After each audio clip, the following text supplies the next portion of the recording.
Hello বন্ধুরা, আজকে চলে এসেছি তোমাদের সামনে একটা নতুন রান্নার রেসিপি নিয়ে। তো আজকে রান্না করছি চিলি চিকেন। তো সেইটা রান্না করার জন্য যা যা উপকরণ দরকার সমস্তটাই কিন্তু আমি এক জায়গায় রেডি করে নিয়েছি। তো দেখো, এই যে চিকেনগুলো আমি ধুয়ে পরিষ্কার করে নিয়েছি।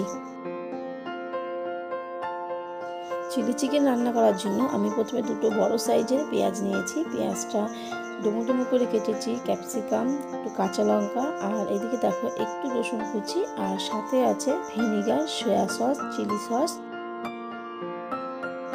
আর এইদিকে নিয়েছি কর্নফ্লাওয়ার, এদিকে লাল লঙ্কার গুঁড়ি, আর নিয়েছি গোলমরিচের গুঁড়ি, আর এদিকে আছে টমেটো সস। তো চলো এবার রান্নাটা শুরু করা যাক। আজকে আমি রান্না করব 500 গ্রাম ওজনের চিকেন দিয়ে চিলি চিকেন। তো এই যে মাংসটা দেখো ধুয়ে পরিষ্কার করে নিয়েছি, আর এখন আমি চিপে চিপে একটা বাটিতে তুলে নিচ্ছি।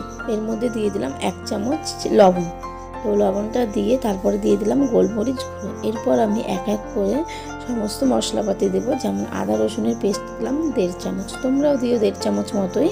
আর দেবো একটু কাশ্মীরি লঙ্কার গুঁড়ো, যাতে একটু লাল লাল হয় তার জন্য। আর এর মধ্যে এবার দিয়ে দেবো সয়া সস। তো সয়া সসটাও আমি 1.5 চামচ মতোই দিলাম।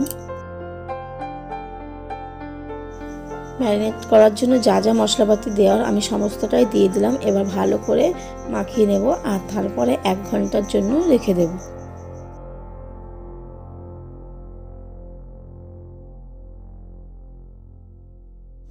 ফিরে আসলাম 1 ঘন্টা পর, আর তার মধ্যে দিয়ে দিলাম কর্নফ্লাওয়ার আর একটা গোটা ডিম। তো এই যে ডিম আর কর্নফ্লাওয়ার দিয়ে এবার ভালো করে মেখে নেব। আর ওই বাটিটায় মাখা যাচ্ছিল না, তো সেই কারণে আমি এই স্টিলের গামলাটা নিলাম, কারণ ওই বাটিটা সাইজে ছোট হয়ে গেছিলো। তো দেখো ভালো করে ম্যারিনেট করে নেব আবারও, তারপরে আবারও 10-15 মিনিট মতো রেখে দেব। ডিম আর কর্নফ্লাওয়ার দিয়ে একটু ভালো করে ম্যারিনেট করতে হবে, যাতে সবটা ভালোভাবে মিশে যায়। তো তারপরে এই যে রেখে দেবো, হয়ে গেছে আমার ম্যারিনেট করা।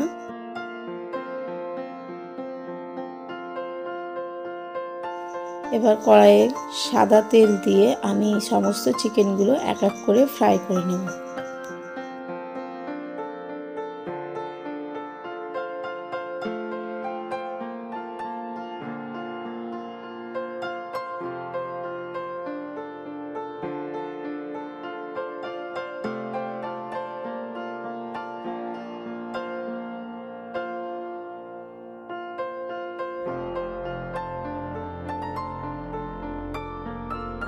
আমার সমস্ত চিকেন ফ্রাই করা হয়ে গেছে, আর দেখো বেশ লাল লাল হয়েছে কিন্তু। আর পরে আমি খেয়ে দেখেছিলাম, তো দারুণ হয়েছে। বাবাকে দিয়েছিলাম, মাকে দিয়েছিলাম, সবাইকে দিয়েছিলাম, সবাই বললো দারুণ টেস্টি হয়েছে।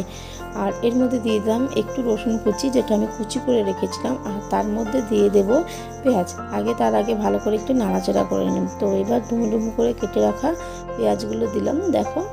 আর পেঁয়াজগুলো এমনভাবে ভাজবো যাতে সবজির রঙটা বজিয়ে থাকে। তো এর মধ্যে এবার দিয়ে দেব ক্যাপসিকামগুলো আর কাঁচা লঙ্কা কুচি। তো এটাকেও ভালো করে একটু ফ্রাই করে নেব, যাতে কোনো লাল লাল না হয়।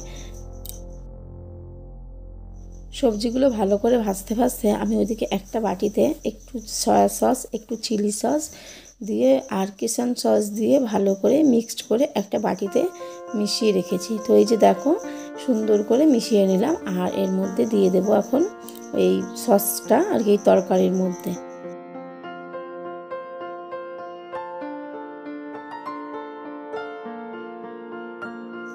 সসটা দিয়ে ভালো করে কষানো হয়ে গেছে, হালকা করে একটুখানি আর কি 2-3 মিনিটের জন্য। তো তারপরে দিয়ে দিলাম চিকেনগুলো, যেগুলো আমি ফ্রাই করে রেখেছিলাম। আর এর মধ্যে এখন দিয়ে দেবো ওই বাটিটা ধুয়ে জল। বেশি জল দেব না, তাহলে পাতলা হয়ে যাবে বেশি। আর এর মধ্যে দিয়ে দিলাম স্বাদ মতো লবণ আর নুন, যেটা তোমাদের স্বাদ মতো তোমরা সেটাই দেবে। আর এই যে দেখো বাটি ধোয়া জলটা দিলাম। এবার একটু লো ফ্লেমে 2-3 মিনিটের জন্য নাড়াচাড়া করব। আর তারপরে এর মধ্যে দিয়ে দেবো কর্নফ্লাওয়ার একটা বাটিতে করে। তো দেখো তারপরে ফাইনালি রেডি হয়ে গেছে আমার চিলি চিকেন রেসিপি। একদম সহজ পদ্ধতিতে রেস্টুরেন্টের মতো চিলি চিকেন রান্না, দারুণ টেস্ট হয়েছিল। তোমরা একবার বাড়িতে ট্রাই করে দেখতে পারো।